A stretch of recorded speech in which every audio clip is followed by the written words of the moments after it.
குருவின் தினம் ஒரு சுவடுகளில் எல்லோரும் சொல்லுவாங்களாங்க, இந்த கண்ணிமை போல நான் உங்களை காத்துக்கிட்டு இருப்பேன் அப்படின்னு சொல்லுவாங்களாங்க.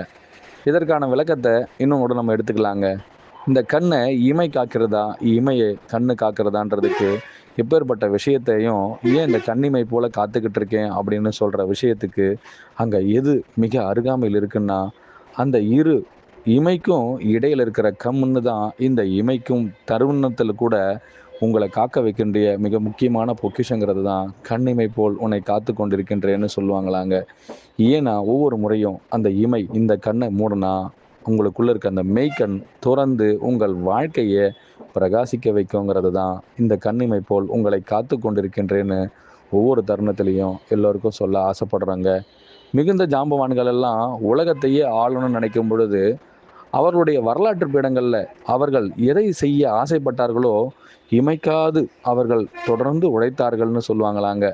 அந்த மெய்க்காதுன்றதுக்கான அர்த்தம், உனக்குள் இருக்கின்ற அந்த மெய்யை எந்த அளவுக்கு தனக்குள் அவங்க உணர்ந்து உணர்ந்து உணர்ந்து தனக்குள்ளேயே அதை ரசித்து ருசித்து அதனின் வழிநடத்தலின்படி அவர்கள் யார் என்பதையும் அவர் யார் என்பதின் மெய்ப்பொருளையும் அங்கே உணர்ந்தாங்கன்னா அவரே தன்னுடைய இமை கண்ணா இருந்து வழி நடத்துகின்றார் என்றதை புரிந்து கொண்ட பிறகு அவரின் தேடலும் சரி, அவர்களின் தோய்வும் சரிங்க, முழு வெற்றியை தேடியே பயணிக்கிறதுங்கிறத சொல்லலாங்க.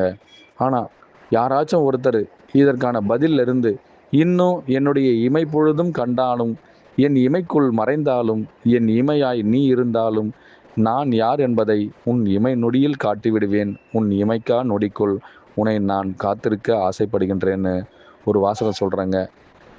இந்த வார்த்தையிலிருந்து யாருக்கெல்லாம் தெளிவு பிறக்க வேண்டுமோ அந்த நாளில் உங்கள் இமை மூடும் பொழுது உங்களுள் இருக்கும் நான் வெளிப்படுவேனாக. அனைவருக்கும் குருவே சரணம், குருவடி சரணம், திருவடி போற்றுங்க.